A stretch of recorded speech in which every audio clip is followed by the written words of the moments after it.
उसकी नानी उससे कहती है, इतनी बड़ी हो गई मेरी सीमा, चल जल्दी से हाथ मुंह धो ले, मैं तेरे लिए खाना लगा देती हूँ। भूख लगी होगी ना? हाँ नानी, भूख तो लग रही है मुझे, आपके हाथ के बने हुए पीले दाल और चावल खाने की। कितना टाइम हो गया है मुझे आपके हाथ का बना हुआ दाल चावल खाए हुए। तू तो नौकरी में व्यस्त थी, तो तुझे कहाँ से टाइम मिलेगा अपनी नानी के लिए? और जब इतने टाइम बाद आई है तो ज्यादा टाइम के लिए रुक कर जाएगी तू। हाँ हाँ नानी, इस बार पूरे 2 महीने के लिए आई हूँ। सीमा की नानी अंदर जाकर उसके लिए खाना बनाने लगती है। सीमा कमरे में अकेली होती है, तभी उसे किसी औरत के रोने की आवाज सुनाई देती है। वो कभी खिड़की से बाहर झांकती है तो कभी दरवाजे से बाहर झांकती है। उसे समझ में नहीं आ रहा होता है कि आखिर रो कौन रहा है। तभी नानी खाना लेकर आ जाती है। वो अपनी नानी से कहती है, नानी, कोई औरत रो रही है क्या? मैं जब से यहाँ आई हूँ तब से मुझे यहाँ किसी औरत की रोने की आवाज आ रही है। हे भगवान, कहीं ये वही तो नहीं? बोलो ना नानी। अरे कोई नहीं रो रहा, ये तेरे मन का वहम है। और तू ना अब खाना खा ले, ज्यादा यहाँ वहाँ की बातों में ध्यान मत दिया कर। जल्दी से खाना खा और फिर मेरे साथ आ जा मेरे कमरे में, दोनों बैठकर खूब सारी बातें करेंगे। ऐसे ही अगले दिन सीमा अपनी नानी के साथ गांव के बाजार जा रही होती है।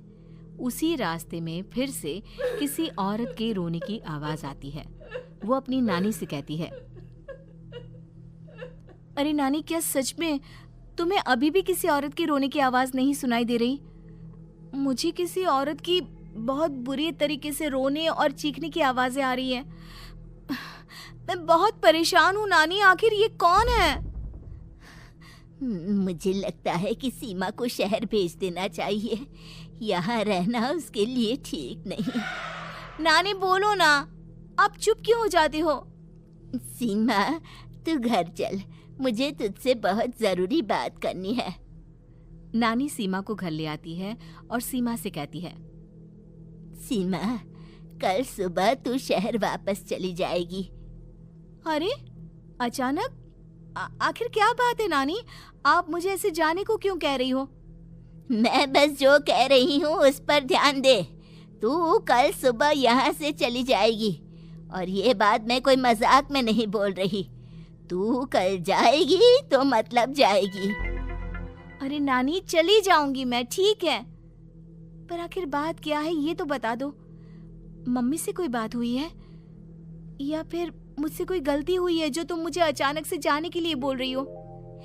देख सीमा, रात बहुत हो चुकी है और मुझे इस बारे में कोई बात नहीं करनी। चल, अब चल के मेरे साथ सो जा। सुबह की बस पकड़कर तुझे शहर भी तो जाना है। सीमा को अपनी नानी का ऐसा व्यवहार देखकर बहुत ही अजीब लगता है। उसे कुछ समझ में नहीं आ रहा होता है कि आखिर उसकी नानी उसे अचानक से गांव छोड़कर जाने के लिए क्यों कह रही है। ये सारी बातें सोचते सोचते सीमा की आंख लग जाती है और वो अपनी नानी के साथ सो जाती है। ऐसे ही आधी रात को सीमा को फिर से किसी औरत की रोने की आवाज सुनाई देती है। वो उस औरत की आवाज सुनकर बार बार करवटें बदल रही होती है और तभी उसे सपने में भी एक अजीब सी औरत की परछाई दिखाई देती है, जो इतना चीख चीख कर रो रही होती है कि सीमा डरकर उठ जाती है। वो पूरे पसीने पसीने हो रही होती है। वो अपने आसपास देखती है तो घर में बिल्कुल शांति का माहौल होता है। सीमा घबरा जाती है। वो अपनी नानी को जगाने की कोशिश करती है मगर उसकी नानी नहीं जगती। सीमा को फिर से उस औरत की रोने की आवाज सुनाई देती है। आखिरकार सीमा अपने आप को रोक नहीं पाती और वो घर का दरवाजा खोलकर बाहर निकलती है। आखिर ये माजरा क्या है? आज तो मैं पता करके रहूंगी। अब आवाज का पीछा करते हुए सीमा आधी रात को गांव के चौपाल के पास बने कुएं के पास पहुंच जाती है, जहां कुएं की चारों ओर बेड़ियां लगी होती हैं। उन बेड़ियों में लगे हुए ताले के साथ एक लाल रंग का कपड़ा और माता रानी का कलावा बंधा होता है। उस कुएं में से सीमा को किसी के रोने की आवाज आती है। सीमा परेशान हो जाती है। इस कुएं में कौन है? कौन है यहाँ? सुनो, कौन है? कौन रो रहा है? वो चिल्ला चिल्ला कर पूछती है और साथ ही लोगों को जगाने की कोशिश करती है, मगर किसी को भी उसकी आवाज सुनाई नहीं देती। अब सीमा खुद उस कुएं के पास की बेड़ियों और तालों को खोलने की कोशिश करती है और किसी तरह कुछ देर की मशक्कत के बाद सीमा उसको खोल भी देती है। और जैसे ही वो कुआं खोलकर उसके अंदर झांकती है, सीमा उस कुएं में गिर जाती है। इतने में उसकी नानी की नींद भी खुल जाती है और सीमा को पास ना देखकर नानी परेशान हो जाती है। नानी घबराकर पूरे घर में उसे ढूंढने की कोशिश करती है, जिसके बाद उसकी नानी और सभी लोग उस खूनी कुएं के पास जाते हैं और सीमा की नानी कुएं के पास खड़ी होती है। सभी गांव वालों और सीमा की नानी को सीमा के चिल्लाने की आवाज आती है, बचाओ, कोई मुझे बचाओ। मेरी बच्ची, हम आ गए, हम तुझे बचा लेंगे। नानी, मुझे यहाँ बहुत डर लग रहा है। यहाँ इंसान की कटी हुई मुंडिया, हाथ, पैर और कंकाल है और खून भी है। नानी, मुझे डर लग रहा है।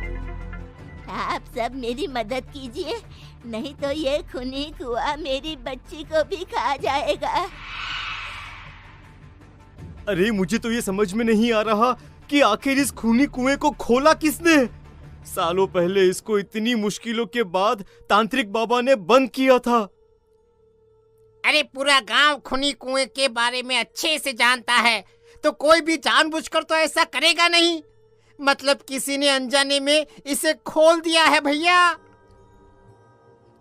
सीमा को इस बारे में मालूम नहीं था और जब से वो यहाँ आई थी तभी से उसे किसी औरत के रोने की आवाज़ें भी सुनाई दे रही थी। कहीं सीमा ने ही तो उसे नहीं खोला। अगर ऐसा है तो फिर सीमा का बचना बहुत मुश्किल है।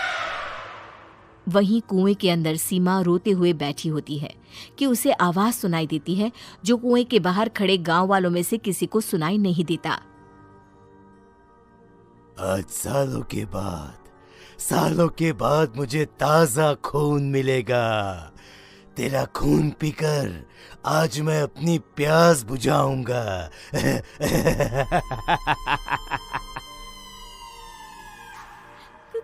कौन है? मत मारो प्लीज, मुझे जाने दो प्लीज। मैंने किसी का क्या बिगाड़ा है? वो तुझे मरने के बाद पता चल ही जाएगा। जितने में गांव वाले और सीमा की नानी कुछ सोच पाते, उतने में उन्हें सीमा के चिल्लाने की आवाज आती है और अगले ही पल सब शांत हो जाता है। क्या हुआ? सीमा, मेरी बेटी। माफ करना बहन, लेकिन अब सीमा वापस नहीं आएगी। हमें एक बार फिर से कुएं को बंद करना होगा। गांव वाले तभी तांत्रिक को बुला कर लाते हैं। एक बार फिर अपनी शक्ति से तांत्रिक बाबा उस कुएं को हमेशा हमेशा के लिए बंद कर देते हैं और वहां एक बोर्ड लगा दिया जाता है